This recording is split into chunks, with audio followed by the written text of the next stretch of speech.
Ad-dunya sijnul mu'min. Dunia itu penjaranya orang beriman. Nah, kita ini sudah jajal beneran masuk pondok pesantren ini. Orang mah cuman bicara saja dunia penjara, tapi hidupnya enak-enak saja. Ngomong dunia penjara, hidupnya enjoy-enjoy saja. Nah, kita sudah melakukan pembuktian di sini. Dan pengalaman saya ya Bu, Mbak, pengajian ceramah di penjara ini paling enak, di pesantren ini paling enak. Mengapa paling enak? Semua yang disampaikan itu masuk semua. Yang paling gak enak itu menceramahi satu orang yang merasa paling suci, nggak bisa diceramahi. Dia merasa paling baik sendiri.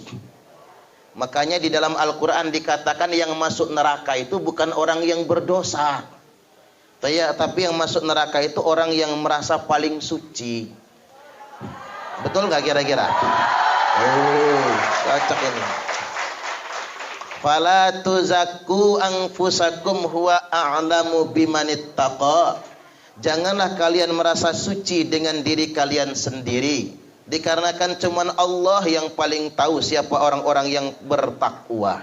Cuman Allah yang tahu siapa orang-orang yang solih dan solihah, siapa sebenarnya orang yang bertakwa. Yang kedua yang gak bisa diceramahi itu pejabat yang lagi sombong-sombongnya, nggak bisa. Malah kadang kena ceramahi tersinggung dia. Kadang-kadang ajudannya kena marah, dimarah sama gubernur. Ngapa Ustadz itu nyinggung saya? Bukan nyinggung, padahal bukan nyindir, kesindir saja. Subhanallah. Yang ketiga yang nggak bisa diceramahi itu orang kaya yang lagi takabur, nggak bisa. Saya pernah ceramah ikatan pengusaha, tapi nggak ada sebut apa ujungnya itu. Orang-orang kaya pengajiannya di hotel. Kita mah pengajiannya di masjid, di halaman ya. Orang kaya pengajiannya di hotel. Mejanya meja bundar semua. Saya disuruh ceramah dari awal sampai akhir, nggak ada yang ngedengerin saya. Sibuk ngobrol masing-masing. Saya ngelucu, nggak ada yang ketawa. Saya ajak sedih, nggak ada yang tersentuh. Saya ngelihat jam aja kapan selesainya saya ceramah ini. Mending ceramah di radio. Kasihan deh saya. Nggak enak nyeramahin orang kaya itu, nggak enak. Nggak masuk karena mereka lagi takabur. Kecuali orang kayanya ditangkap KPK. Baru curhatnya sama saya. Baru berguna Ustadz mah. Nah, yang nomor 4 yang nggak bisa diceramahi itu ODGJ. ODGJ ini bahasa sekarang, bahasa dulunya orang gila. Nggak bisa diceramahi. Jangan sekali-kali ceramah sama orang gila, stres kita. Makanya ada anekdotnya.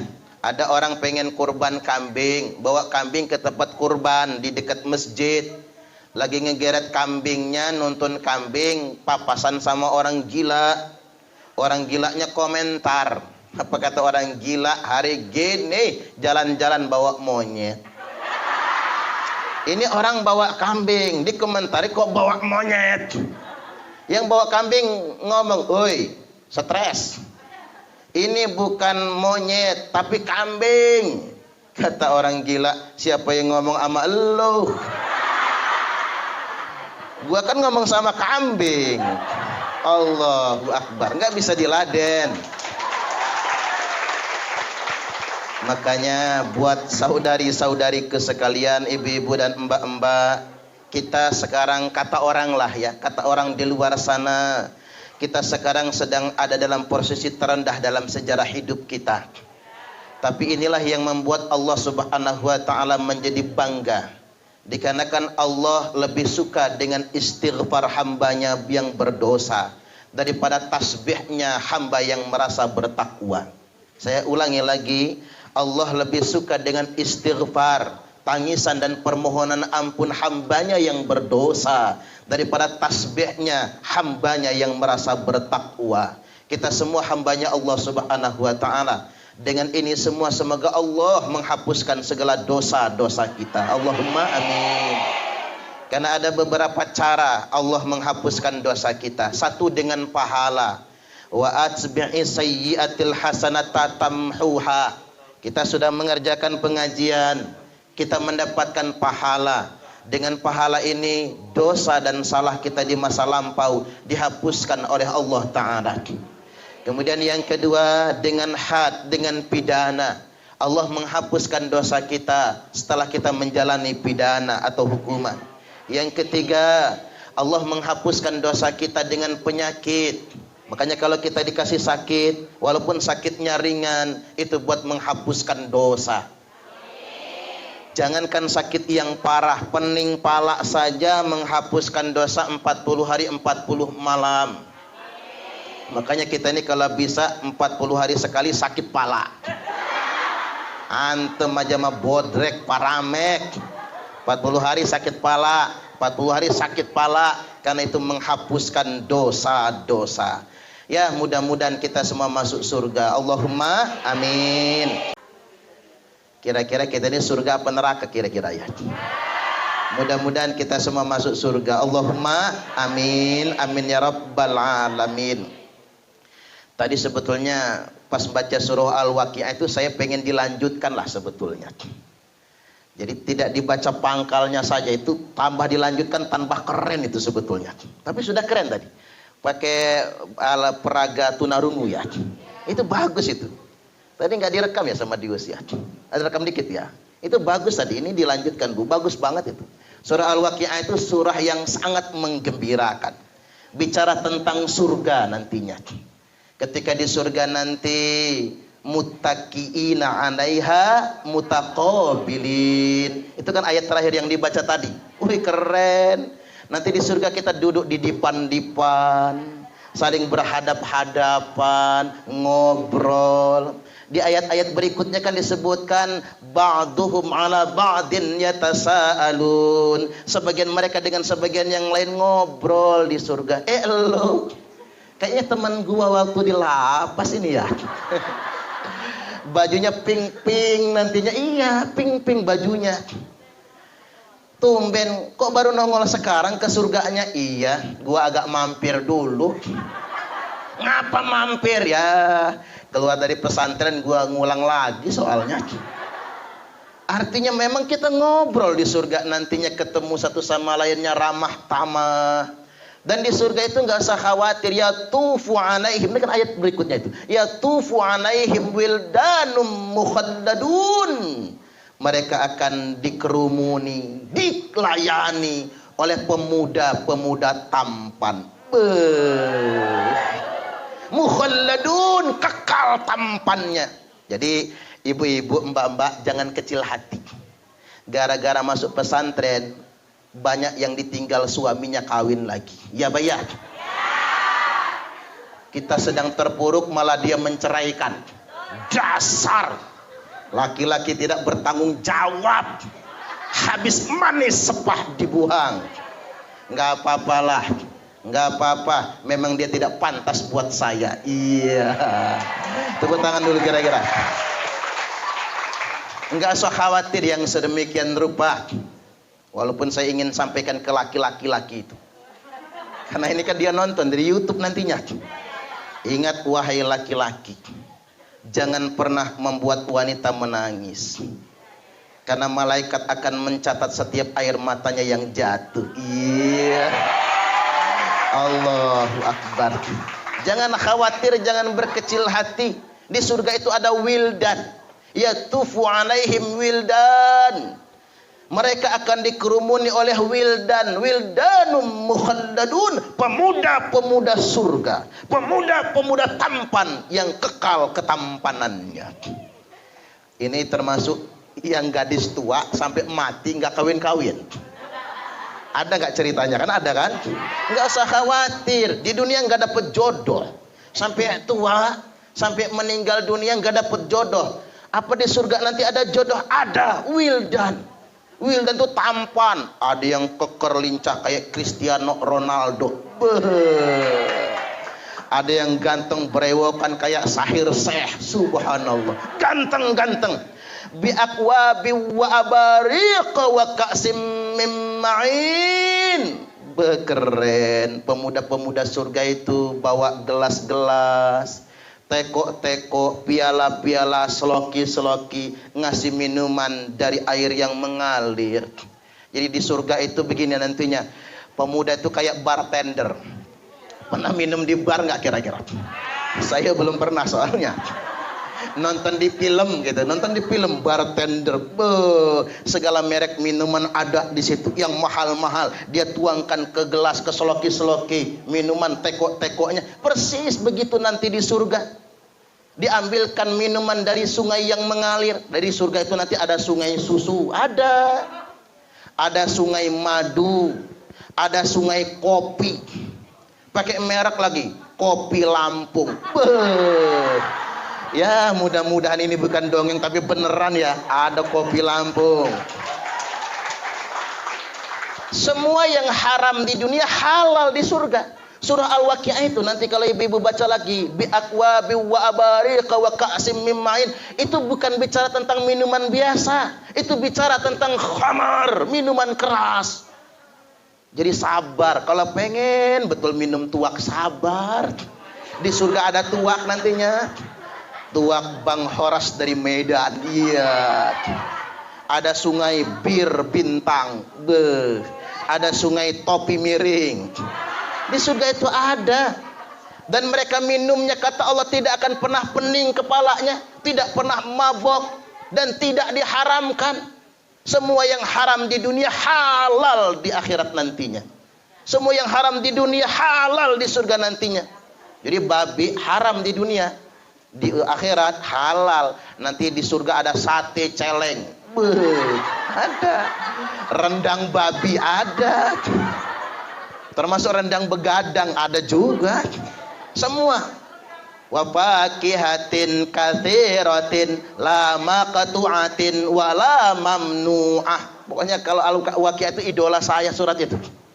Banyak sekali buah-buahan dengan berbagai macam jenisnya, la maqtu'atin, tidak pernah terputus, wala mamnu'ah, dan tidak pernah dilarang untuk mengambilnya. Konon ceritanya pohonnya itu akarnya di atas, buahnya yang juntai ke bawah. Petik apelnya nongol apel yang baru lagi, ambil pisangnya nongol pisang yang baru lagi, ambil anggurnya nongol anggur yang baru lagi. Dan makan di surga tidak pernah kekenyangan, tidak pernah bosan, dan walaupun makan banyak tidak pernah buang air. Jadi nggak ada yang kencing di surga, nggak ada yang BAB di surga. Ya kalau di surga mesti BAB, malaikat repot bikin toilet di sana. Belum ada fasilitasnya soalnya. Allahu Akbar, itu luar biasa di surga. Amin, amin, mudah-mudahan masuk surga semua. Dan di surga itu nggak ada yang sakit, nggak ada. Di surga itu orang sehat semua. Jangan ngira nanti kalau di surga lagi buka baju masuk angin gitu. Nggak ada duit kerokan di surga. Jadi nggak ada minyak angin di surga itu. Kita nggak ada yang masuk angin. Kita semua sehat walafiat di sana nanti, dan semuanya cantik, nggak ada yang jelek. Yang paling cantik, yang paling jelek di surga adalah yang paling cantik dengan semua yang manusia yang cantik di muka bumi ini. Dan di surga itu umur paling muda 17 tahun, sweet 17. Umur paling tua 33 tahun. Nah kira-kira ibu-ibu mbak-mbak milih 17 apa 33? 17 dong, cantik semua, langsing, gak ada yang melar gak? Kalau di dunia ini kalau brojol maning kayak dikasih baking powder, melar dia. Allahu Akbar. Tinggi, langsing, hidungnya mancung, gak ada yang blesek, gak ada. Cantik semua. Mudah-mudahan kita semua masuk surga. Allahumma amin, amin ya rabbal alamin. Bahkan di surga nantinya semua orang yang berteman di dunia akan berteman di surga. Orang yang saling mencintai di dunia dia akan saling mencintai di surga. Orang yang bersama di dunia dia akan bersama di surga. Nanti di surga ada spanduk yang bertuliskan alumni lapas perempuan.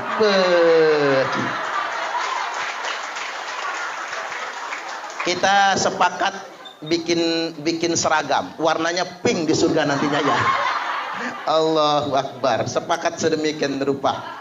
Jadi itu indahnya di surga. Ini bukan khayalan, tapi ini kenyataan. Mudah-mudahan kita mendapatkannya. Nah, Nabi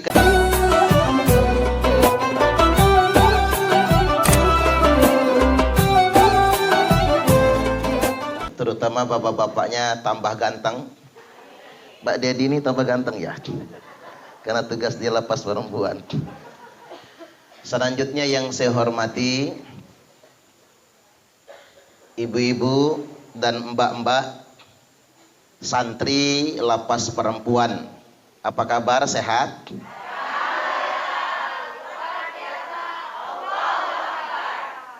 Kok cantik semua ya? Nggak ada yang ganteng maksudnya. Alhamdulillah pada kesempatan kali ini kita memperingati Isra wal Mi'raj. Ini sudah masuk, ya masih Rajab ya. Sebentar lagi masuk bulan Sa'ban. Man jaa'a bil hasanati falahu asyru amthaliha. Barang siapa yang datang mengerjakan satu kebaikan saja, maka baginya akan mendapatkan 10 kali lipat balasan. Ini pada bulan-bulan kemarin. Wa fi Rajaba bisab'in, kalau bulan Rajab ini pahalanya jadi 70 kali lipat. Wa fi Sya'bana bisab'i mi'ah, bulan Sya'ban pahalanya jadi 700 kali lipat. Wa fi Ramadan, nanti bulan Ramadan pahalanya jadi 1000 kali lipat. Jadi kita ngaji sekarang ini pahalanya dikali 70 karena bulan Rajab. Mendengarkan ceramah ini nyambung gak nyambung? Mudeng ora mudeng? Masuk kuping kanan bablas kuping kiri. Anggap nggak ada yang nyangkut sama sekali. Umpama pahalanya khairum min alfi raka'atin tatawwu'an, itu lebih baik daripada sholat sunnah 1000 rakaat. Kita kalikan 70 kali 1000 berapa? 70.000. Berarti pahala kita pengajian pagi jelang siang ini lebih baik daripada 70.000 rakaat sholat sunnah. Semoga kita semua mendapatkannya. Amin. Cuman pahala nggak kelihatan.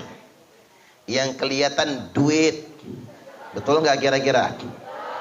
Makanya orang kurang demen sama pahala, demennya sama duit. Kok mata duitan semua ya?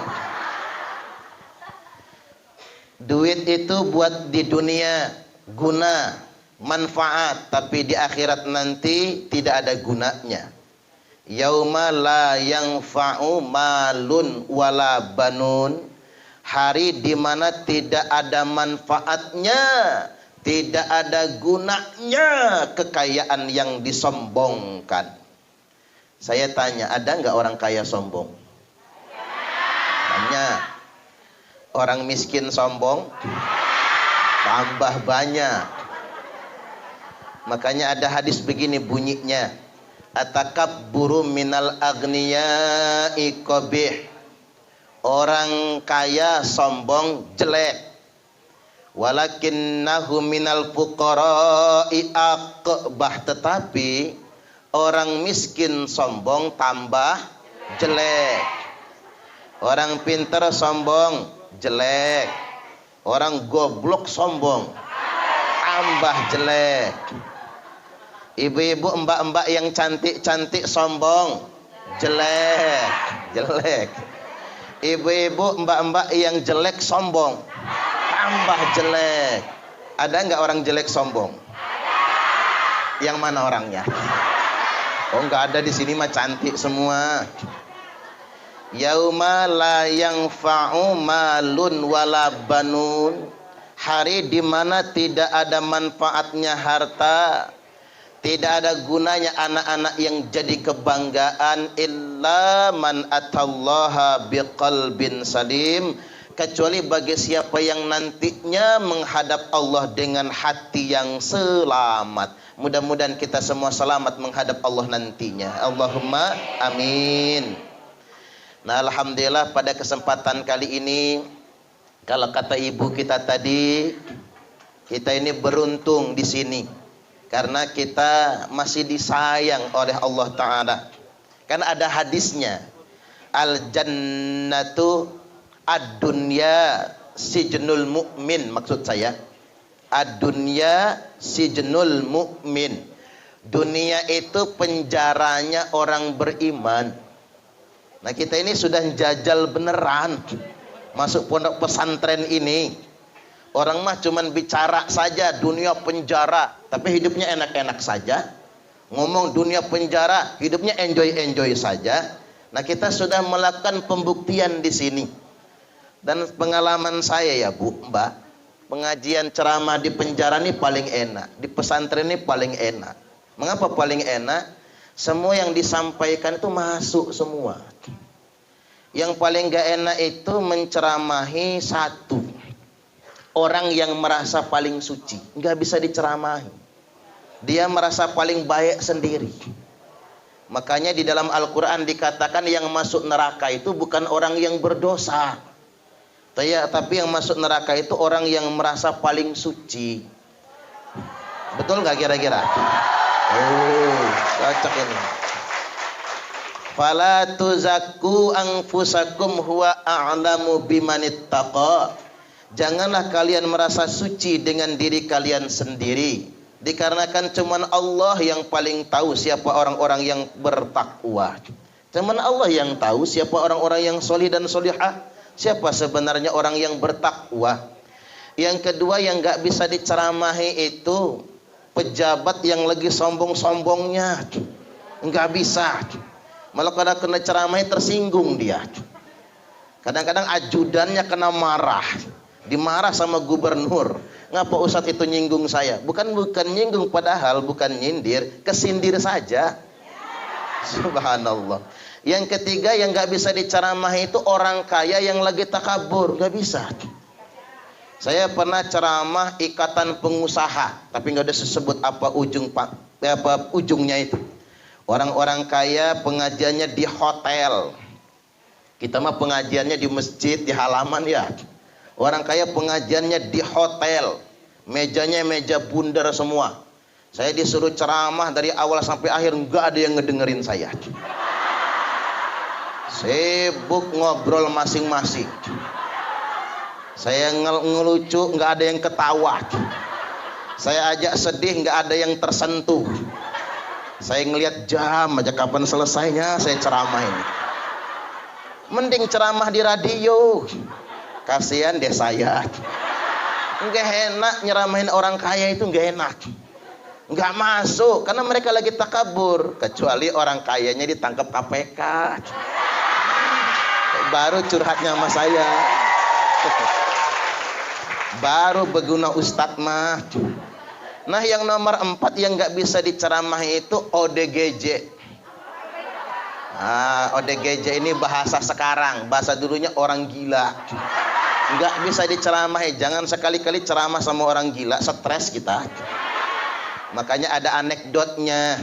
Ada orang pengen kurban kambing, bawa kambing ke tempat kurban di dekat masjid. Lagi ngegeret kambingnya, nuntun kambing, papasan sama orang gila. Orang gilanya komentar. Apa kata orang gila? Hari gini jalan-jalan bawa monyet. Ini orang bawa kambing, dikomentari kok bawa monyet. Yang bawa kambing ngomong, "Oi, stres. Ini bukan monyet, tapi kambing." Kata orang gila, "Siapa yang ngomong sama elu? Gua kan ngomong sama kambing." Allahu Akbar, nggak bisa diladen. Makanya buat saudari-saudari sekalian, ibu-ibu dan mbak-mbak, kita sekarang kata orang lah ya, kata orang di luar sana, kita sekarang sedang ada dalam posisi terendah dalam sejarah hidup kita. Tapi inilah yang membuat Allah Subhanahu wa taala menjadi bangga Dikarenakan Allah lebih suka dengan istighfar hambanya yang berdosa daripada tasbihnya hamba yang merasa bertakwa. Saya ulangi lagi, Allah lebih suka dengan istighfar, tangisan dan permohonan ampun hambanya yang berdosa daripada tasbihnya hambanya yang merasa bertakwa. Kita semua hambanya Allah Subhanahu wa ta'ala. Dengan ini semua semoga Allah menghapuskan segala dosa-dosa kita. Allahumma amin. Karena ada beberapa cara Allah menghapuskan dosa kita. Satu dengan pahala.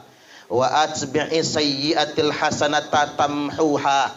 Kita sudah mengerjakan pengajian, kita mendapatkan pahala. Dengan pahala ini dosa dan salah kita di masa lampau dihapuskan oleh Allah Ta'ala. Kemudian yang kedua dengan had, dengan pidana. Allah menghapuskan dosa kita setelah kita menjalani pidana atau hukuman. Yang ketiga, Allah menghapuskan dosa kita dengan penyakit. Makanya kalau kita dikasih sakit, walaupun sakitnya ringan, itu buat menghapuskan dosa. Jangankan sakit yang parah, pening pala saja menghapuskan dosa 40 hari 40 malam. Makanya kita ini kalau bisa 40 hari sekali sakit pala. Antem aja mah bodrek paramek. 40 hari sakit pala, 40 hari sakit pala, karena itu menghapuskan dosa-dosa. Ya, mudah-mudahan kita semua masuk surga. Allahumma amin. Baik, kita masuk dulu ke tema Isra wal Mi'raj kita. Nabi sallallahu alaihi wasallam telah bersabda, utitu bil buraq, didatangkan kepadaku buraq, farakibtuhu hatta ataitu baital maqdis, aku menunggangi buraq ini, kata Nabi, sehingganya aku tiba di Baitul Maqdis. Baitul Maqdis itu di mana? Halo? Baitul Maqdis itu di mana? Di mana? Di Waihui? Bukan ya. Palestina, betul. Jadi Nabi itu Isra minal Masjidil Harami ilal Masjidil Aqsa. Ke Masjidil Hadari, Masjidil Haram Mekah Al-Mukarramah, ke Masjid Al-Aqsa di Palestina. Thumma dakhaltul masjidah fa shallaitu fihi rak'atain. Lalu kata Nabi, aku masuk masjid dan sholat 2 rakaat. Berarti Isra wal Mi'raj itu bukan pertama kali perintah sholat, tapi Isra wal Mi'raj itu pertama kali perintah sholat yang 5 waktu. Ada kata 5 waktunya. Karena kalau sholat, Nabi terdahulu juga sholat. Nabi Adam sholat, Nabi Ibrahim, Nabi Musa alaihi wassalam sholat. Nabi kita di awal Islam juga sholat. Isra wal Mi'raj pertama kali perintah sholat yang 5 waktu. Nabi masuk masjid, sholat 2 rakaat. Selesai sholat 2 rakaat, thumma kharajtu. Kemudian aku keluar, kata Nabi, di beranda masjid. Faja'ani Jibril, mendatangi aku malaikat Jibril. Bi'ina'im min laban, dengan segelas susu di tangan kanan, wa ina'im min khamrin, dan segelas khamr di tangan kiri. Nabi suruh milih. Tahu khamr gak? Khamr itu kalau kata orang Medan, orang Batak, tuak. Kalau kata orang Jawa, susu gendruwo. Itu khamr. Warnanya sama putih, susu warnanya putih, khamar warnanya putih. Disodorkan kepada Nabi, pilih Muhammad. Nabi agak mikir. Loh kok mikir? Karena waktu itu khamar belum haram, masih boleh diminum. Maka Nabi pilih susu, fakhtartul laban. Aku pilih segelas susu, kata Nabi. Wa qala Jibril, Jibril berkata, ikhtartal fitrah, pilihan kamu tepat sekali. Ya enak milihnya, pilih yang tangan kanan susu, yang tangan kiri khamar. Persis kayak nyanyian zaman dahulu, madu. Wah, nyaut aja ya. Racun. Kan enak pilihnya. Pilih yang tangan kanan madu, pilih yang tangan kiri racun. Ini kira-kira ini, ibu-ibu, mbak-mbak kalau suruh milih di madu apa di racun kira-kira? Coba, yuk kita ulang lagi. Milih yang tangan kanan susu, milih yang tangan kiri khamar, pilihnya susu. Milih yang tangan kanan madu, yang tangan kiri racun. Kalau suruh milih di madu apa di racun? Milih di racun. Allahu Akbar. Milih di madu makan mati, milih di racun mati. Allahu Akbar. Artinya memang kalau masih pilihan enak pilihnya. Yang jadi masalah itu zaman sekarang ini zaman talbis. Apa itu zaman talbis? Zaman campur aduk, khamar campur susu, madu campur racun, nggak bisa dipilih. Ibarat kata bensin campur air, kan repot. Kalau bensin separuh, air separuh, diminum motor mogok, diminum manusia mabok, rusak, nggak bisa kepake itu. Ini zaman-zaman talbis, tampilannya susu, dalamnya khamar, mereknya madu, dalamnya racun, katanya kopi, dalamnya sianida. Ada Jessica nggak di sini ya? Mana Jessica Kumala Wongso ya? Sampai viral itu kasusnya. Tapi hakim itu sampai sekarang kayaknya nggak yakin itu. Sampai sedemikian rupa. Ini zaman-zaman kecampur. Tampilannya malaikat, dalamnya belis. Gayanya Islami, tapi hatinya penuh provokasi dan suka membenci. Kita ketimpu dengan penampilan. Ada nggak? Ada. Ketipu dengan penampilan. Kalau bahasa Arab namanya talafi. Tapi kalau kata wong Palembang waluyo. Tahu waluyo? Wajah lugu ati buayo. Allahu Akbar. Tampang si lugu ati buaya. Nah ini kita jangan sampai sedemikian rupa. Kita di lapas ini, di pesantren ini, ibu-ibu, mbak-mbak, belajar apa adanya, belajar tentang keterbukaan, belajar dengan kejujuran apa adanya. Kita mulai dari titik terendah untuk mencapai kemuliaan dunia sampai akhirat. Allahumma amin, amin ya rabbal alamin. Baik, kita lanjut berikutnya setelah minum susu Nabi kita. Tsumma urija bina ila sama'id dunya. Kemudian kami, kata Nabi, dibawa naik ke atas langit dunia. Jadi jarak antara bumi kita dengan langit dunia itu kana miqdaruhu khamsina alfasana, sama dengan jarak tempuh perjalanan 50.000 tahun lamanya. Jauh nggak itu? Jauh sangat. Fastaftah Jibril. Jibril kemudian minta dibukakan pintu. Fafutih alana, dibukakan pintu langit yang pertama untuk kami. Faida Nabi Adam alaihi salam. Ketika itu saya berjumpa dengan Nabi Adam alaihi salam. Nabi Adam itu siapa? Bapak moyang umat manusia. Manusia pertama yang diturunkan ke muka bumi ini. Fafutih alana, dibukakan pintu langit, ketemu Nabi Adam. Farahababi wada'a li bi khair. Adam langsung menyambut aku dan mendoakan aku dengan kebaikan-kebaikan. Tapi ada yang aneh.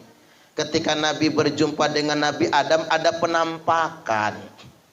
Di sebelah kanannya banyak bayangan-bayangan putih, di sebelah kirinya banyak bayangan-bayangan hitam. Lantas kemudian Nabi bertanya, "Man haula ya Jibril?" Siapa mereka itu ya Jibril?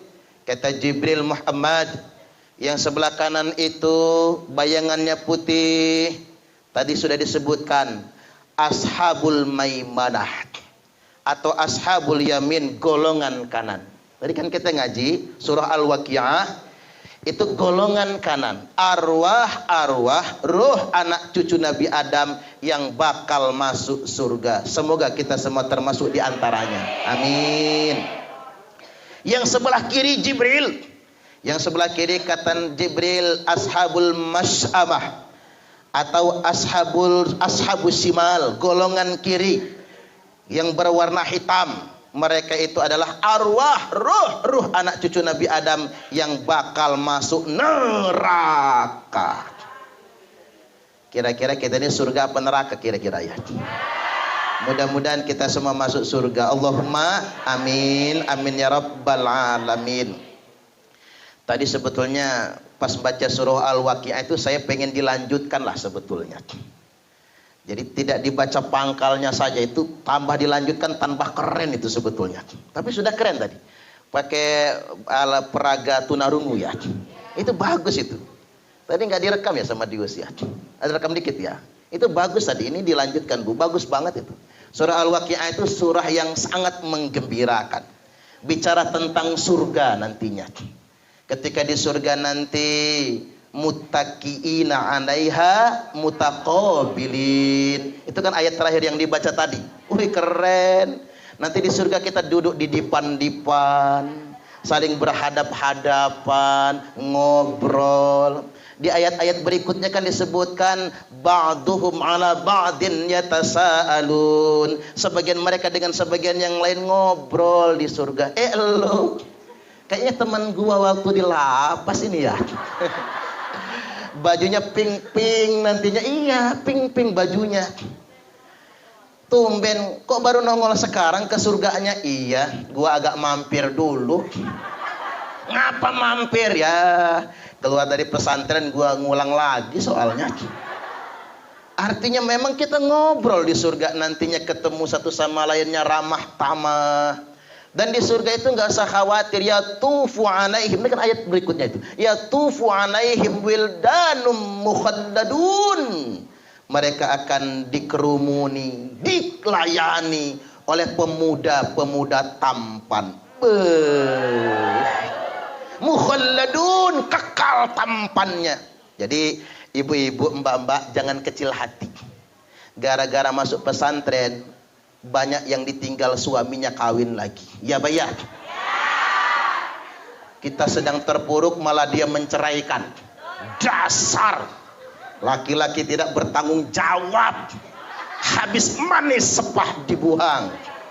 Nggak apa-apalah, nggak apa-apa. Memang dia tidak pantas buat saya. Iya.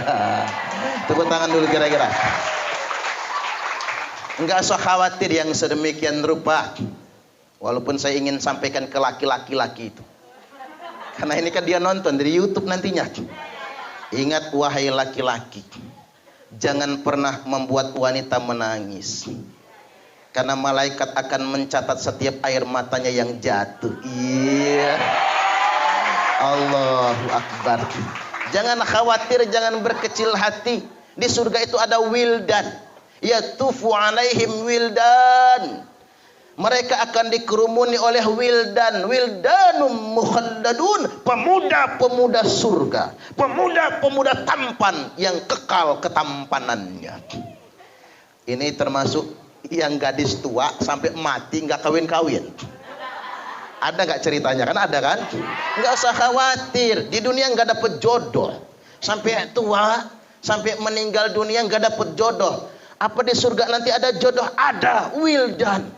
Wildan itu tampan, ada yang keker lincah kayak Cristiano Ronaldo. Ada yang ganteng berewokan kayak Sahir Syekh. Subhanallah, ganteng-ganteng.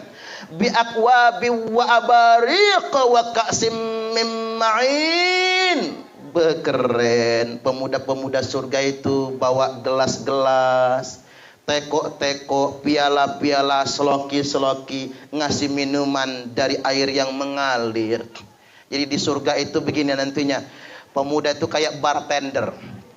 Pernah minum di bar nggak kira-kira? Saya belum pernah soalnya. Nonton di film gitu, nonton di film bartender. Segala merek minuman ada di situ yang mahal-mahal. Dia tuangkan ke gelas, ke seloki-seloki, minuman teko-tekonya. Persis begitu nanti di surga. Diambilkan minuman dari sungai yang mengalir. Dari surga itu nanti ada sungai susu, ada sungai madu, ada sungai kopi. Pakai merek lagi, kopi Lampung. Beuh. Ya mudah-mudahan ini bukan dongeng tapi beneran ya, ada kopi Lampung. Semua yang haram di dunia halal di surga. Surah Al-Waqiah itu nanti kalau ibu-ibu baca lagi, bi akwabi wa abariqa wa ka'sim min ma'in, itu bukan bicara tentang minuman biasa, itu bicara tentang khamar, minuman keras.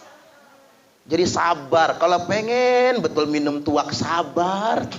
Di surga ada tuak nantinya. Tuak Bang Horas dari Medan. Iya. Ada sungai Bir Bintang. Beuh. Ada sungai Topi Miring. Di surga itu ada. Dan mereka minumnya kata Allah tidak akan pernah pening kepalanya, tidak pernah mabok, dan tidak diharamkan. Semua yang haram di dunia halal di akhirat nantinya. Semua yang haram di dunia halal di surga nantinya. Jadi babi haram di dunia, di akhirat halal. Nanti di surga ada sate celeng. Ada. Rendang babi ada. Termasuk rendang begadang ada juga. Semua. Wa faqihatin katsiratin la maqtu'atin wa la mamnu'ah. Pokoknya kalau Al-Waqiah itu idola saya surat itu. Banyak sekali buah-buahan dengan berbagai macam jenisnya, la maqtu'atin, tidak pernah terputus, wala mamnu'ah, dan tidak pernah dilarang untuk mengambilnya. Konon ceritanya pohonnya itu akarnya di atas, buahnya yang juntai ke bawah. Petik apelnya nongol apel yang baru lagi. Ambil pisangnya nongol pisang yang baru lagi. Ambil anggurnya nongol anggur yang baru lagi. Dan makan di surga tidak pernah kekenyangan, tidak pernah bosan. Dan walaupun makan banyak, tidak pernah buang air. Jadi nggak ada yang kencing di surga, nggak ada yang BAB di surga. Ya kalau di surga mesti BAB, malaikat repot bikin toilet di sana. Belum ada fasilitasnya soalnya. Allahu Akbar. Itu luar biasa di surga. Amin, amin. Mudah-mudahan masuk surga semua.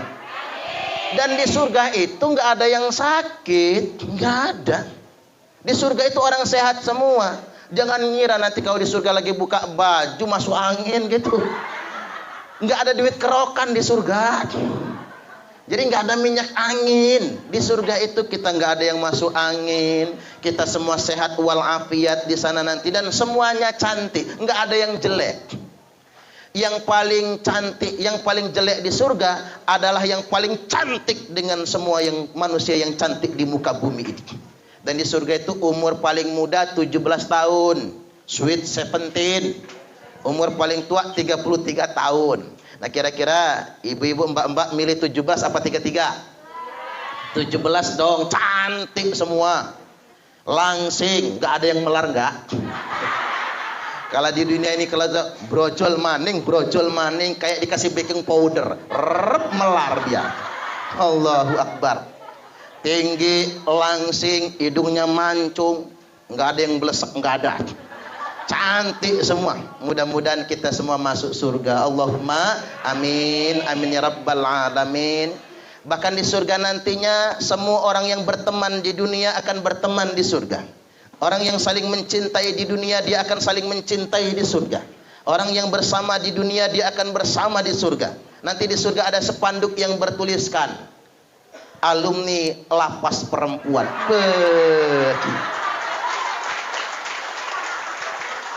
Kita sepakat bikin seragam, warnanya pink di surga nantinya ya. Allahu Akbar. Sepakat sedemikian rupa. Jadi itu indahnya di surga. Ini bukan khayalan, tapi ini kenyataan. Mudah-mudahan kita mendapatkannya. Nah, Nabi ketemu dengan Nabi Adam, sempat diajak kunjung ke surga, kunjung ke neraka, melihat tamsil calon penghuni surga, melihat tamsil calon penghuni neraka. Lantas kemudian Nabi bersabda, "Atola'tu fil jannati fara'aitu aktsara ahlihal fuqara."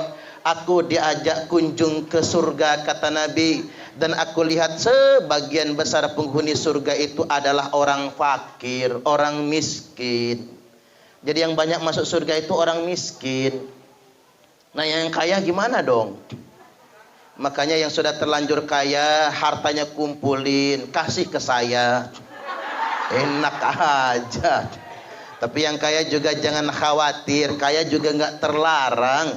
La ba'sa bil ghina limanit taqwa. Tidak mengapa orang kaya itu, orang bertakwa itu kaya. Tidak mengapa orang soleh itu kaya.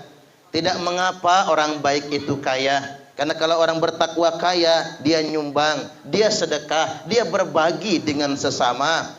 Tetapi as-sihhatu limanit taqa khairum minal ghina. Sehat bagi orang yang bertakwa itu lebih baik daripada kaya. Setuju nggak kira-kira? Sehat lebih baik daripada kaya. Ada orang kaya, rumahnya mewah, ada kolam renangnya, mobilnya 4, istrinya 1, gek. Jangan banyak-banyak, nyambung aja pengennya 4 ya. Ini orang kaya raya, tapi penyakitan gak enak.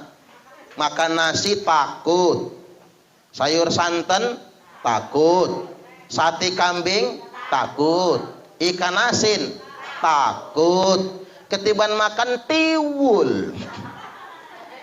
Dulu yang makan tiwul orang gak kebeli beras. Zaman sekarang yang makan tiwul orang kaya. Coba rumah-rumah makan yang punya menu tiwul, orang kaya semua yang makan, takut makan nasi. Nah, di samping rumah orang kaya ada orang miskin, rumahnya gede geribik, lantainya tanah, atapnya aja bocor, tapi sekali makan 3 piring. Sayur nangka santan kental, sambal terasi pedas, lauknya ikan asin tanjan sepiring. Kok saya jadi lapar ya? Allahu Akbar. Lauk ikan asin tanjan sepiring, lalapnya triple, pete, jengkol, jaling. Kalau kata jemu ugan, jemu semende, petai, jehing, kabau. Makan bersimbah keringat, duduk di teras ngudut ji samsu. Itu namanya sehat. As-sihhatu khairum minal ghina. Sehat itu lebih baik daripada kaya. Wa tala'tu finnar, lalu aku kunjung ke neraka, kata Nabi. Begitu kunjung ke neraka, fara'aitu aktsara ahlihan nisa. Sayang sekali, kebanyakan penghuni neraka itu perempuan. Waduh, jangan ngambek nih, karena hadis ya. Mengapa perempuan? Satu sebabnya, karena perempuan kurang syukur dengan suami. Ada uang abang disayang, enggak ada uang abang ditendang. Kalau dompet lagi gemuk, mau dipeluk-peluk. Tapi kalau dompet lakinya lagi nipis, megang saja bilangnya najis. Jijai bajai najom tralala. Jangan sampai begitu. Makanya ibu-ibu, mbak-mbak, habis dari pondok nih, harus solehah dong. Namanya santri, harus solehah. Syukuri apa yang ada. Jangan panas dengan punya tetangga. Yang bikin pening itu kan panas-panasan. Betul nggak kira-kira? Tetangga beli kulkas panas, tetangga beli kalung bingung, tetangga beli ceret mencret, tetangga beli mobil menggigil, tetangga beli motor gemetar. Paling enak itu syukuri yang punya kita, karena rezeki memang berbeda-beda. Betul nggak kira-kira? Makanya disebutkan di dalam Al-Quran, wa annahu huwa adhaka wa abka. Sesungguhnya Allah menciptakan tawa dan tangis. Wa annahu huwa amata wa ahya. Allah menciptakan mati dan hidup. Wa annahu khalaqaz zawjaini dzakara wal untha. Sesungguhnya Allah menciptakan manusia berpasang-pasangan, laki-laki dan perempuan. Allah menciptakan tawa dan tangis. Allah menciptakan mati dan hidup. Allah menciptakan laki-laki dan perempuan. Wa annahu huwa aghna wa aqna. Dan Allah menciptakan kaya dan salah. Ini kena jebakan Batman. Allah menciptakan tawa tangis.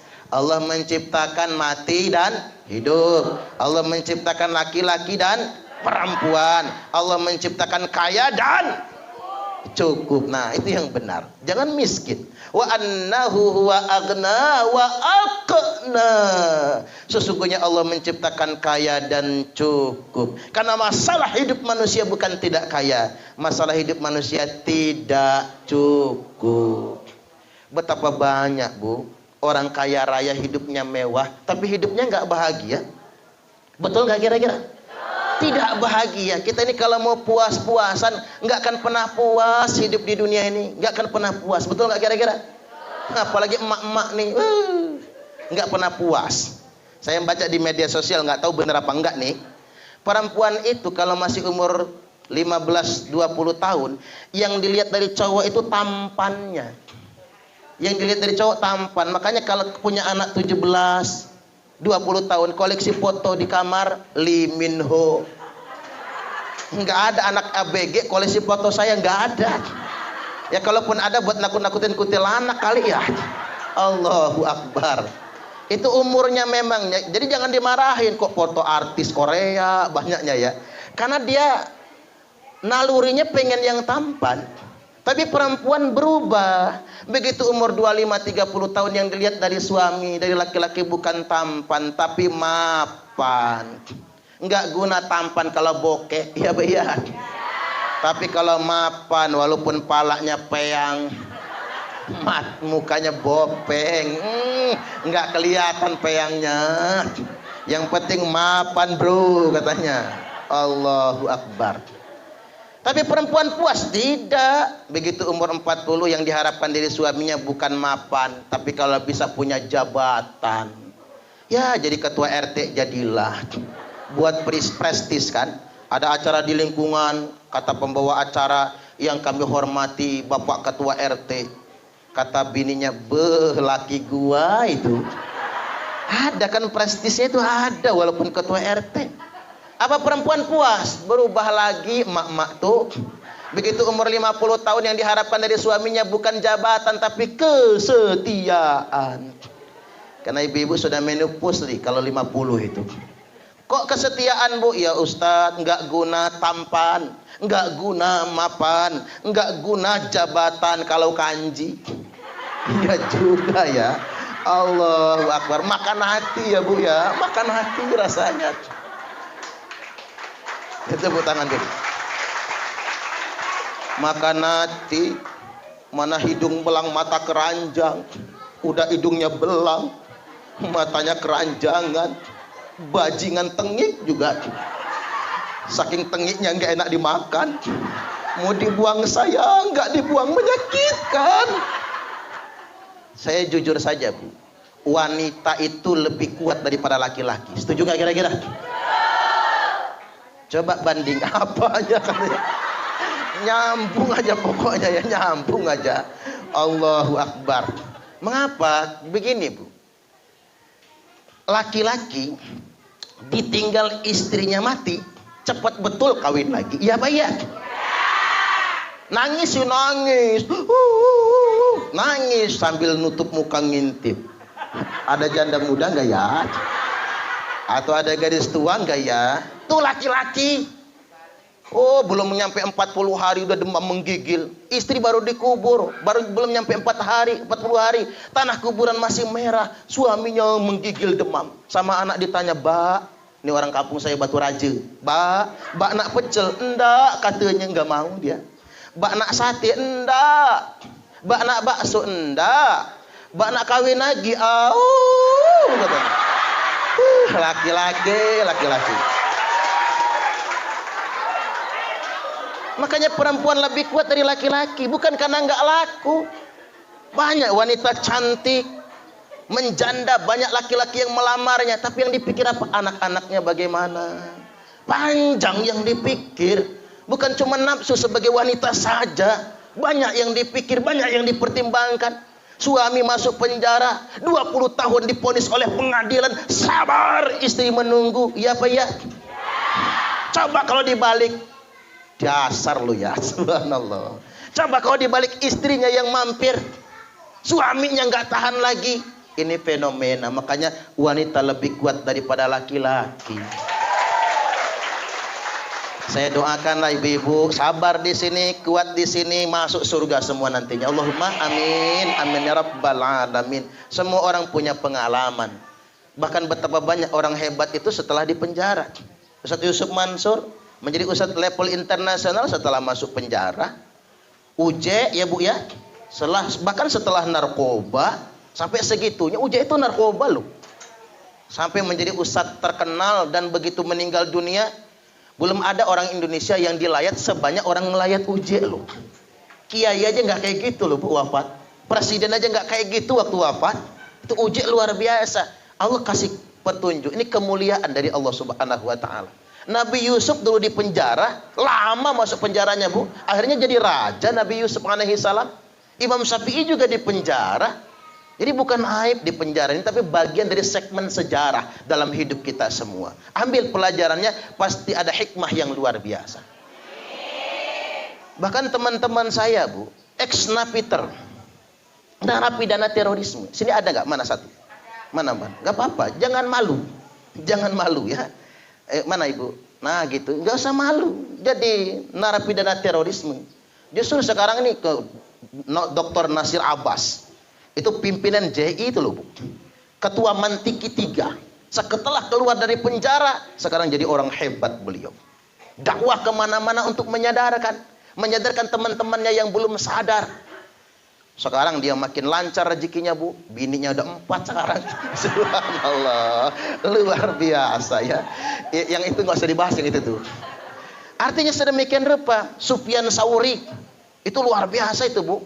Mantan mujahidin ya, ikut perang, temannya Dulmatin, Nurdin M. Top sebagainya. Sekarang beliau berdakwah, dakwah rahmatan lil alamin. Ya mudah-mudahan Ibu ya sabar ya atas semua perjalanan hidup ini, sabar, diberi kekuatan. Nanti sebentar lagi kan? Sebentar lagi jadi alumni lapas perempuan. Saya doakan ibu hidupnya berkah, keluarganya berkah. Tidak perlu malu menjadi mantan narapidana, karena itu bagian dari sejarah hidup kita. Seperti yang saya katakan tadi Bu, yang Allah paling benci itu orang yang merasa paling suci. Allah nggak suka yang sedemikian rupa. Lebih baik kita tampil apa adanya saja. Jam berapa ini kira-kira? Masih lanjut nggak kira-kira? Lanjut. Baik, ketemu dengan Nabi Adam, Nabi kita ngobrol-ngobrol sedemikian rupa. Selesai ketemu Nabi Adam, lanjut naik ke langit yang berikutnya. Tsumma urija bina ila sama'i tsaniyah. Kemudian Nabi naik ke langit yang kedua.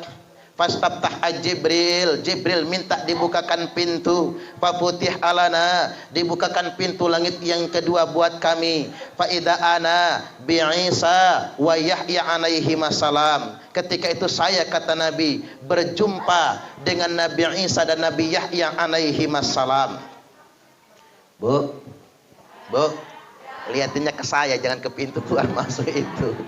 Pantasan ibu kalau lapas tadi ngamarah ya, karena ibu-ibu ngelihatnya ke sono tuh, lihatnya ke sini. Ibu-ibu rahimakumullah, di langit kedua ketemu siapa tadi? Oh kedengeran taunya ya, Nabi Isa dan Nabi Yahya alaihi salam. Nah ini perlu kita imani ya Bu, nanti Nabi Isa itu akan turun lagi Nabi Isa itu di akhir zaman. Ketika Nabi Isa turun lagi, beliau akan menjadi khalifah internasional. Jadi semua negara di muka bumi ini pemimpinnya satu, yakni Nabi Isa al-Masih alaihi salam. Tetapi itu didahului dengan keluarnya Dajjal. Tapi jangan pengenlah di zaman itu gak enak. Karena sebelum Dajjal muncul terjadi kemarau 3 tahun berturut-turut. Karena kemarau 3 tahun tidak ada satupun daun hijau, kering semua. Semua orang kelaparan. Ya nggak tumbuh padi soalnya. Semua orang kelaparan. Dan umatku cuman membaca tasbih, kata Nabi, untuk bertahan dari kelaparan tersebut. Subhanallah, subhanallah, subhanallah. Ketika Dajjal sudah menjajah, dan Dajjal akan mendatangi setiap kota 40 hari 40 malam. Nah saya takut saya nggak kuat Bu. Saya lagi tepar di kamar kelaparan. Dajjal manggil dari luar, man pecel lele. Nah saya khawatir telep iman saya. Makanya kita berlindung, mudah-mudahan kita tidak akan pernah hidup di zaman Dajjal muncul. Allahumma amin. Karena fitnahnya yang sangat berat sekali. Nah, nanti akan terjadi peperangan. Pasukan Nabi Isa perang dengan pasukan Dajjal. Pasukan Nabi Isa itu namanya pasukan Al-Mahdi. Karena dipimpin oleh komandan Imam Mahdi. Nah, pasukan yang menggunakan bendera hitam. Sekaligus saya ingin kasih pencerahan. Penggunaan bendera hitam sebelum Imam Mahdi memimpin pasukan, itu bendera hitam palsu. Ini buat pencerahan. Karena sekarang banyak orang pakai bendera hitam. ISIS bendera hitam, Al-Qaeda bendera hitam, HTI bendera hitam, JI bendera hitam, JAT bendera hitam. Itu bendera hitam palsu. Hadisnya begini, idza ra'aitumur rayatis sud, apabila kalian semua melihat bendera hitam dikibarkan, falzamul arda wala tuharriku aydiyakum wala arjulakum, tetaplah di bumi kalian masing-masing, jangan gerakkan tangan kalian, jangan gerakkan kaki kalian, jangan ikut-ikutan mereka, karena mereka itu bendera hitam palsu. Enggak boleh. Jadi bendera hitam beneran nanti dipakai ketika Imam Mahdi sudah memimpin pasukan melawan Dajjal. Dan itu terjadi setelah 3 tahun kemarau berturut-turut. Jadi sebelum Dajjal menjajah, sebelum Imam Mahdi memimpin pasukan, semua penggunaan bendera hitam adalah bendera hitam palsu. Kadang-kadang orang itu nyebutnya bendera tauhid, bohong. Sejak kapan tauhid punya bendera? Malah nggak boleh loh bendera itu ditulis kalimat tauhid. Karena itu menistakan kalimat itu. Ini ada orang menulis kalimat tauhid di peci, nggak boleh. Kalau itu baik, Nabi sudah lakukan, ditulis di imamahnya. Orang pakai baju tulisannya bendera tauhid, nggak boleh. Termasuk mohon maaf, liontin kalung. Itu jangan kalimat Allah lafzul jalalah. Jangan kalimat tauhid la ilaha illallah, nggak boleh. Karena Nabi pakai cincin tulisannya Muhammadur Rasulullah. Karena ada lafaz Allahnya, dibawa masuk toilet, nggak boleh. Nabi masuk toilet, dilepas cincinnya, ditaruh di depan. Makanya ibu-ibu sering saya himbau, jangan lafaz Allah liantin kalung. Karena kalau masuk toilet pom bensin, harus dilepas kalungnya, taruh di depan. Hilang. Begitu keluar dari toilet, mana kalung gua ya? Sudah ada yang mengamankannya. Makanya daripada lafaz Allah, mending nama suami. Dediku sayang. Keren. Harus begitu. Banyak orang itu bias-bias Islami, tetapi sebetulnya salah. Kayak contoh bendera Arab Saudi tulisannya la ilaha illallah Muhammadur Rasulullah. Itu dijadikan ornamen dalam tikar, di bola, kalau sepak bola. Karena Arab Saudi sering jadi peserta Piala Dunia. Nah, bolanya disepak-sepak. Ada kalimat tauhid di sana. Itu penistaan. Makanya sekarang akan ada peraturan baru di Saudi, undang-undang baru menghapus la ilaha illallah Muhammad Rasulullah di bendera Saudi. Karena memang bukan tempatnya. Banyak orang Indonesia ini nggak paham tentang perkara-perkara itu semua. Jadi nggak boleh menuliskan kalimat itu di bendera. Nggak boleh. Karena mengapa itu penistaan? Makanya saya sering geli sendiri. Sejak kapan tauhid itu punya bendera ya? Perasaan lama kita di pondok pesantren nggak pernah ngedengar istilah bendera tauhid. Ini harus diluruskan buat kita semua. Termasuk juga nanti khilafah misalnya. Kalau ada orang ngajak menegakkan khilafah, ini sekalian sedikit wawasan kebangsaan ya. Jadi menegakkan khilafah, jawabannya gampang banget. Tidak ada satupun dalilnya dalam Al-Quran dan hadis untuk menegakkan khilafah. Simple cara ngejawabnya. Emang gak ada dalilnya? Tunjukkan dalilnya. Satu pun dalilnya tidak ada. Nah, nanti di akhir zaman Nabi Isa akan turun kembali. Dulu waktu Nabi Isa wafat, belum menikah, masih bujang. Nanti kalau Nabi Isa turun lagi, dia akan menikah. Kita doakanlah istrinya orang Bandar Lampung ya. Biar enak nantinya kunjungan kesininya itu. Allahu Akbar. Oke, kita lanjutkan. Itu ma'urija bina ila sama'i tsalitsah. Kemudian kami kata Nabi naik ke langit yang ketiga. Faputih alana fa idza Nabi Yusuf alaihi salam. Dibukakan pintu langit yang ketiga. Ketika itu saya kata Nabi berjumpa dengan Nabi Yusuf alaihi salam. Nabi Yusuf itu idhuwa qad u'tiya syatrul husni. Bahasa kitanya apa? Ganteng sangat. Saking gantengnya sampai teng teng teng teng teng. Ganteng sangat. Nabi Yusuf itu sampai Siti Zulaikha mengundang perempuan-perempuan istri-istrinya para menteri untuk kumpul di ballroom istananya. Masuk Nabi Yusuf, mereka ngiris tangannya masing-masing, Bu. Khilaf karena melihat orang seganteng Nabi Yusuf alaihi salam. Padahal Nabi Yusuf waktu itu adalah budak sahaya, budak istana. Nah, itu pelajaran bagi kita ketika Nabi Yusuf digoda oleh Zulaikha. Padahal beliau itu normal, tapi tak tergoda. Ini yang luar biasa. Makanya rajulun, seorang laki-laki, da'athum ra'atun dzatu mansibin wa jamalin. Seorang laki-laki digoda perempuan cantik. Udah cantik, kaya raya. Digoda untuk berbuat zina. Tidak ada yang ngelihat. Tapi laki-laki itu mengatakan, enggak mbak, inni akhafullah. Sesungguhnya aku takut dengan Allah. Subhanallah. Kira-kira kalau zaman sekarang ada nggak sih Bu laki-laki kayak gitu? Saya lihat dulu Pak Dedi ya. Saya bingung, ada nggak? Pak Dedi lagi sendirian. Maka dari itu hebat Nabi Yusuf. Laki-laki yang hebat ketika dia mengatakan inni akhafullah. Saya tidak mau, bukan karena saya tidak punya kekuatan, bukan karena saya tidak punya hawa nafsu, tapi karena saya tidak mau, karena takut dengan Allah. Itulah Nabi Yusuf alaihi salam ketika digoda oleh Zulaikha. Dan pelajaran bagi kita semua, Nabi Yusuf dimuliakan oleh Allah. Dia dituduh berzina, dia masuk ke dalam penjara. Akhirnya beliau diangkat derajatnya, budak sahaya menjadi seorang raja. Karena kita ini begini Bu, pelajaran Pak Jokowi jadi presiden. Sampai sekarang masih banyak orang yang nggak terima loh Bu. Ngapa harus dia yang jadi presiden?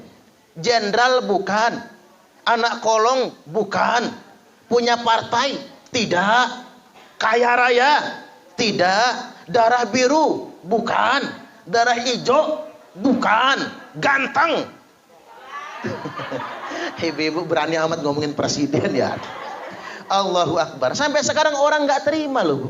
Ngapa harus beliau yang jadi presiden? Nah ini hikmah bagi saya, bagi kita. Nabi Yusuf budak sekalipun Allah angkat derajatnya menjadi seorang raja. Pak Jokowi orang biasa bisa menjadi presiden. Saya doakan ada anak dari ibu-ibu semua suatu hari nanti yang jadi presiden. Allahumma amin.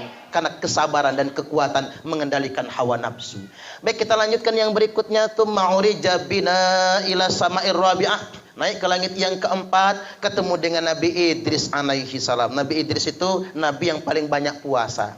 Naik lagi ke langit yang kelima, ketemu dengan Nabi Harun alaihi salam, asisten Nabi Musa dalam rangka berdakwah. Tsumma urija bina ila sama'is sadisah. Naik ke langit yang kelima, ketemu dengan Nabi Musa alaihi salam. Nabi Musa ini Bu, nabi waktu mudanya pernah jadi preman. Bahkan dia pernah berkelahi, orang yang ditinjunya sekali ditinju mati orang itu. Ini Nabi Musa ini sebelum diangkat menjadi nabi.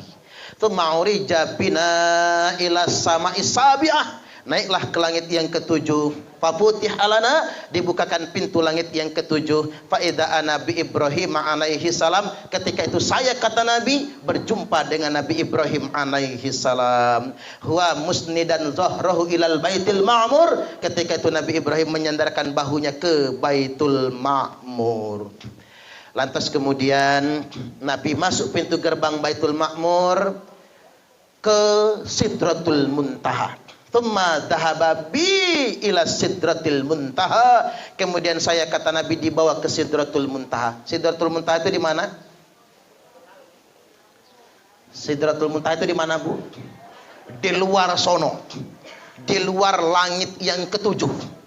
Jadi mengapa saya katakan di luar? Karena Sidratul Muntaha itu meliputi 7 lapis langit ini. Itu Sidratul Muntaha. Itu kampungnya para malaikat. Jadi kalau ditanya di mana kampung malaikat, di Sidratul Muntaha. Tempat tinggalnya Jibril di tengah-tengah Sidratul Muntaha. Maka Nabi kemudian naik ke atas sendirian, tidak ditemani oleh malaikat Jibril, menghadap Allah. Nabi kemudian duduk tasahud. Saya contohkan, duduk tasahud. Enggak apa-apa Jul, enggak saya turunin. Duduk tasahud begini. Duduk tasahud, kemudian Nabi mengucapkan kalimat nunduk, enggak berani ngangkat kepala. At-tahiyatul mubarakatus sholawatut thayyibatu lillah. Maka rajin-rajinlah sholat. Karena orang yang rajin sholat fasih nanti ngucap kalimat itu di hadapan Allah. Nanti kalau ngadep Allah ya Bu, Mbak, jangan salah ucapan. Pas hari kiamat ketemu Allah, assalamualaikum, jangan ngelunjak, itu namanya. Nggak boleh ngucap assalamualaikum kepada Allah. Karena Allahumma antas salam, Allah itu assalam. Jadi nggak boleh kita doakan selamat. Ucapan yang benar at-tahiyat. Lantas kemudian sapaan Nabi dijawab oleh Allah. Apa jawabannya? Assalamu alayka ayyuhan nabiyyu wa rahmatullahi wa barakatuh. Nabi menjawab lagi, assalamu alayna wa ala ibadillahi salihin asyhadu an la ilaha illallah. Tunjuk diangkat. Nah ini kan kalau kita ngaji fikih ada macam-macam cara ngangkat tunjuk. Imam Hanafi begini Bu, la ilaha illallah turun, nggak digenggam tangannya. Ini madhab Hanafi. India, Pakistan, Bangladesh, sebagian tanah Arab madhab Hanafi sampai ke Eropa. Selanjutnya kalau madhab Syafi'i, illallah diangkat. Ini mayoritas di Indonesia ini bermadhab Syafi'i. Jadi illallah baru diangkat. Ini kalau di Indonesia. Kalau madhab Hambali dari at-tahiyat udah diangkat, tuing dari at-tahiyat.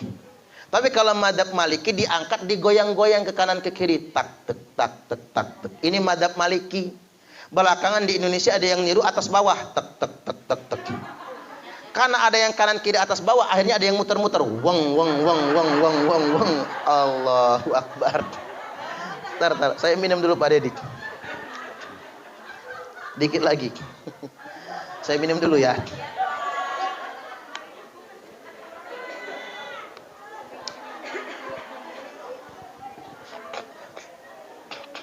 Muter-muter.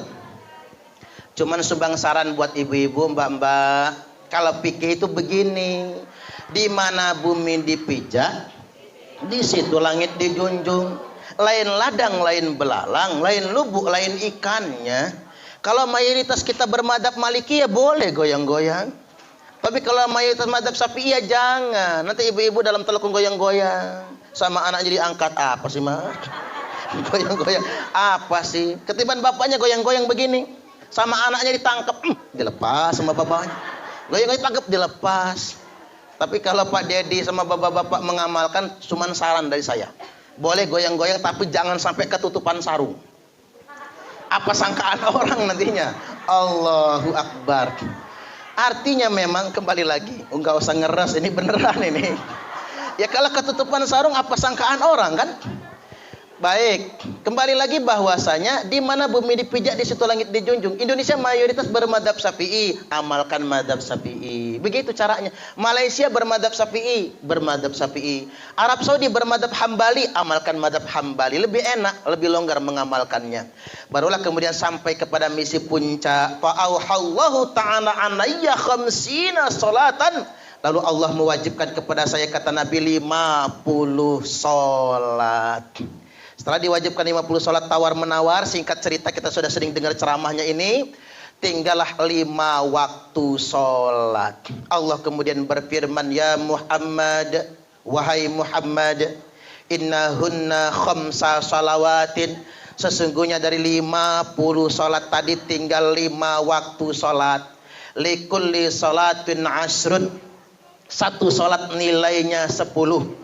Fadzalika khamsuna sholatan, maka jumlahnya sama dengan 50 sholat. Wa ahidtu anni ahdan, dan aku buat perjanjian di sisiku, kata Allah, annahu man hafadha alaihinna liwaqtihinna adkhaltuhul jannah. Sesungguhnya barang siapa yang menjaga sholat 5 waktunya pada waktu-waktunya, aku masukkan dia ke dalam surga. Wa man lam yuhafid 'alaihinna liwaqtihinna, barang siapa yang tidak menjaga 5 waktunya pada waktu-waktunya, tidak ada janji di sisiku. Salat enggak dijaga waktunya. Salat zuhur mepet asar. Asarnya numbur maghrib. Maghribnya mentok isya. Isaknya ketiduran. Subuhnya kesiangan. Ketiban salat subuh niatnya begini, usalli fardhus subhi rakaataini mustaqbilal qiblati, kodoan lillahi ta'ala. Lo kok kodoan Bu, jam 8 salat subuhnya. Ada juga yang niatnya begini, usalli fardhi mustaqbilal qiblati, kesiangan lillahi ta'ala. Lo kok kesiangan jam 9 salat subuhnya. Nanti anaknya niru, apa kata anaknya? Usalli fardhus subhi wal zuhri wal asri wal maghribi wal isya'i kroyoan oplosan lillahi ta'ala. Hancur sholatnya. Walaupun masih mending. Kalau kata orang Jakarta, subuh maraton, zuhur ke salon, asar main badminton, maghrib mainin handphone, isya nonton sinetron, mati kena smackdown.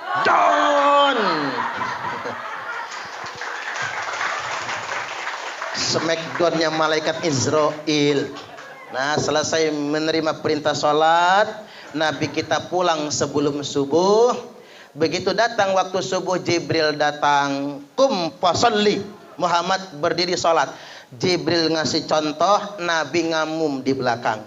Zuhur datang lagi Jibril, sholat 4 rakaat. Jibril ngasih pelajaran, Nabi nyontoh dari belakang. Asar datang lagi, maghrib datang lagi, isya datang lagi. Makanya Nabi nyontoh Jibril, lantas Nabi juga mencontohkan kepada umatnya, sallu kama ra'aitumuni usalli, salatlah kalian semua sebagaimana kalian melihat aku salat. Jadi nyontoh Nabi. Terakhir saya sampaikan kepada ibu-ibu, mbak-mbak, kita di sini mampir hanya untuk sementara saja. Habis ini kita ingin jauh lebih baik lagi. Saya kasih tahu, punya anak kan? Punya anak. Karena mumpung masih di sini, 1, 5 waktunya dijaga. Usahakan di awal ya.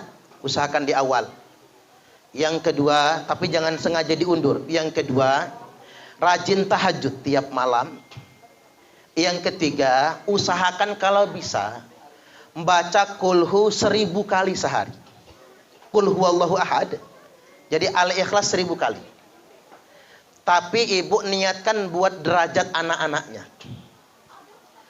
Pak Jokowi jadi presiden itu hanya gara-gara Ibunda Sujiatmi sholat 5 waktu dijaga, tahajud tiap malam kecuali kalau lagi datang bulan, dan baca kulhu sehari 1000 kali. Anaknya jadi presiden. Jadi ibu-ibu mumpung di sini amalkan, nanti keluar dari pondok ini istiqomahkan. Ya nggak ketang jadi apa, anak kita diangkat derajatnya oleh Allah Subhanahu wa taala. Artinya kalau Ibu Suciatmi saja bisa punya anak yang jadi presiden hanya gara-gara kurhu 1000 kali, mengapa kita tidak bisa? Kita amalkan ini secara istiqomah. Di balik istiqomah pasti ada karomahnya. Baik, demikian, mudah-mudahan ini semua bermanfaat. Saya tutup dengan pantun ya. Hidup terasa menyakitkan tanpa kehadiran seorang kekasih. Cukup sekian dan terima kasih. belum selesai, belum. Tepuk tangannya terakhir aja. Tanpa kekasih hidup terasa hampa. Terima kasih dan sampai jumpa.